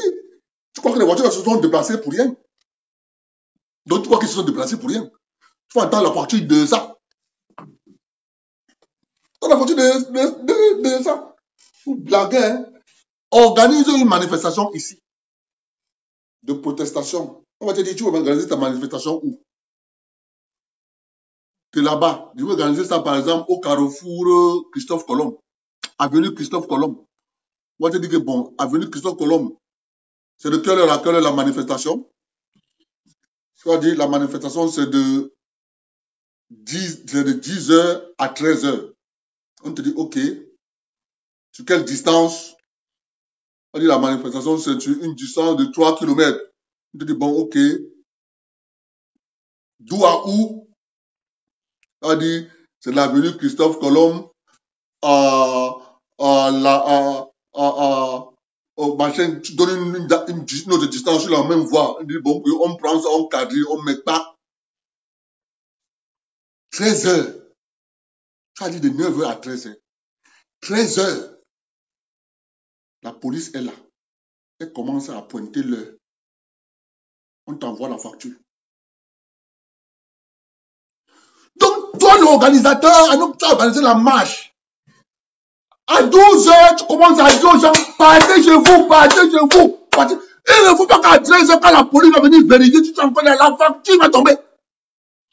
Toi, l'organisateur, tu commences à dire aux gens, papa, la manifestation est terminée, hein. Chacun doit partir chez lui. Chacun doit partir chez lui. C'est toi qui vas te dire que partez, parce que quand la police va venir vérifier si la manifestation est terminée, la facture va te suivre. Clair et net, mon cher ami. C'est vous qui vous êtes bien là-bas. Ici, là, la seule chose que tu ne payes pas, c'est le sommeil. C'est le sommeil.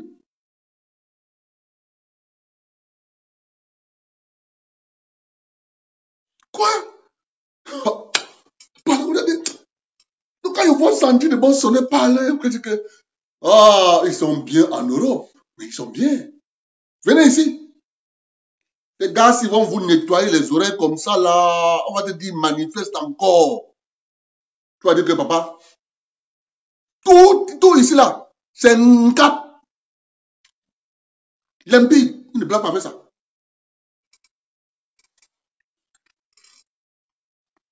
Donc, ma petite soeur Mani Bella, c'est tout ce que moi j'avais à te dire. Voilà, je t'ai donné le titre de la chanson que tu dois composer.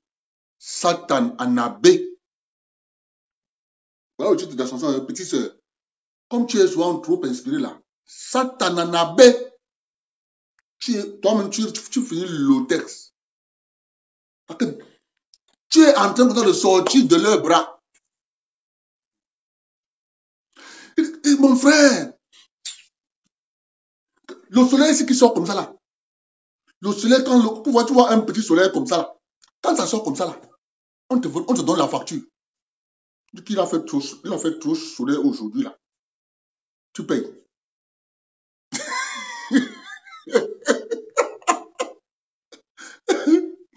Fait trop froid. Tu payes. Tu vas voir, on va venir ramasser la neige là devant ta maison. Tu payes pas. Tu dis taxe municipale. On va enlever la neige. Tu payes. Vous êtes bien là-bas. Vous êtes bien, on va vous faire le dedans ici. Vous voyez bien la différence avec les manifestations ici.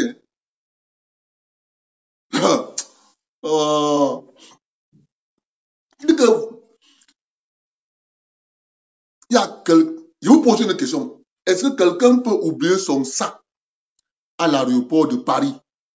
Il retrouve son sac de sa valise. Hein?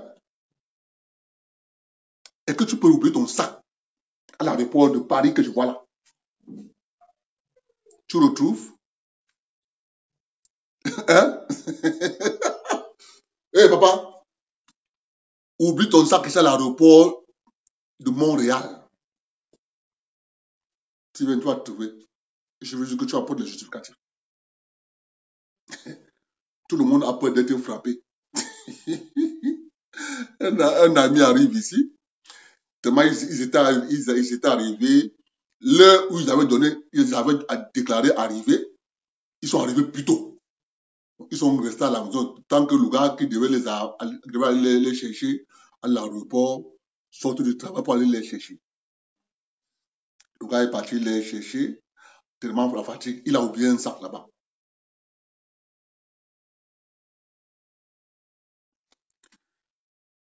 Après, Le gars, arrivé à la maison, il dit qu'il a oublié le sac. La police avait déjà pris le sac, regardez. Après, on m'appelle ici là parce qu'il partait, lui, il dormait à Mirabel. Mon ami là m'appelle, il me dit, Gabriel, on a oublié le sac là-bas à l'aéroport. Va là-bas pour voir. Je quitte ici, je m'en vais à l'aéroport, je vois la police, j'ai signé, j'ai dit comme ça, comme ça, comme ça, comme ça. Le vol est arrivé à telle heure, comme ça, comme ça, comme ça, comme ça. Après, il me dit que c'est ton sac. Je dis non, pas mon sac, c'est là. C'est le sac d'un frère. Bon, dis-lui que ton sac est au poste de police qui va venir avec les pièces justificatives, il prend son sac. C'est comme ça que il faut lui dire que le sac, c'est maxé une semaine. Après une semaine, on va se débarrasser de ça. C'est pas un magasin ici. Comme ça que j'ai dit au gars, bon gars, ton sac, c'est ça la police, il faut aller, tu viens avec les documents justificatifs. Pour prouver que c'est ton sac. Le gars, c'était un sac, il est venu avec ses diplômes, ses documents, certains documents là. Il est parti, il a dit c'est son sac. Il ne peut pas justifier avec un papier légal, mais il sait que c'est son sac. Parce que là-dedans, il y a tel diplôme, il y a un doctorat, il y a une licence, il y a un bac, il y a ceci, il y a ceci, il y a ceci, il y a ceci. On prend, on ouvre le sac, on fait tout dehors, on trouve que tout ce que le gars a dit, c'est là. On ferme le sac, on lui dit, prends tes affaires. Le gars est parti avec son sac. Mais c'est parce que lorsqu'on reste comme ça, on voit ça. C'est ça qui nous donne les arguments pour dire que la base est une création des services de renseignement de là-bas. Donc, on est clair dans ça. C'est parce que la base est une création de services de renseignement de là-bas. C'est clair. Donc, si tu ne comprends pas ça dans ce sens-là, et que tu penses que tu vas aller... Non, les gars sont dans un autre niveau. C'est ça que nous, on parle toujours de déstabilisation du Cameroun. Parce que la base c'est une création de services de renseignement pour déstabiliser le président. C'est ça qui nous a permis de nous lever. On connaît bien comment le système marche. Mais toi, tu vas venir dire que non, c'est que tu n'as rien compris. C'est que tu n'as rien compris. C'est pour ça que nous les combats avec on les combat avec la dernière énergie. Mais toi, tu ne comprends pas ça. Tu ne peux pas comprendre ça. Toi, tu vas penser que non, c'est juste les gars qui sont fâchés. Non, ils ont une mission qui est bien claire. Faire tout pour exciter à une haine tribale, organiser même une guerre tribale au Cameroun. C'est ça l'objectif visé. Installer un chaos. Donc vous pensez que c'est quelque chose qui est comme ça là? Non. Le but visé, c'est déstabiliser le Cameroun, que le Cameroun tombe dans une guerre civile. À ce moment-là, comme c'est eux le porte-parole des pays africains à l'ONU, on va dire force d'interposition. Guerre interethnique.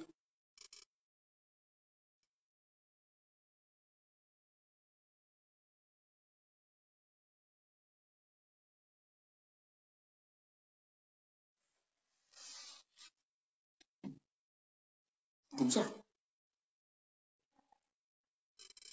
Bonne soirée. Bon début de semaine.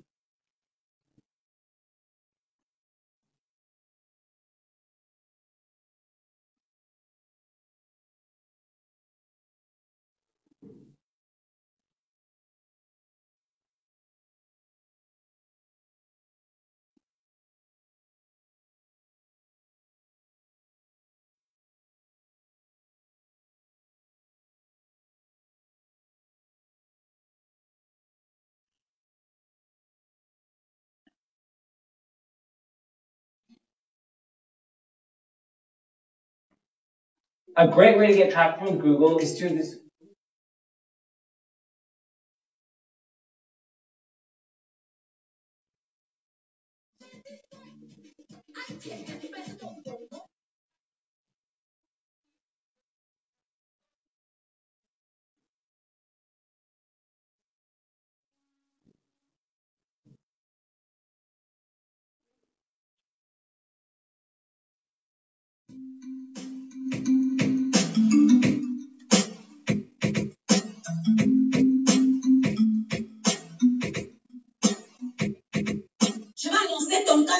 numéro 1 des lits. Tu es malade depuis le thé où tu as dit la vie ici. Tu souffres de camerounisme aigu. C'est une maladie de luxe tropicale qui tue qui en traite des flux. Je pense que tu trouves un bon docteur. N'hésite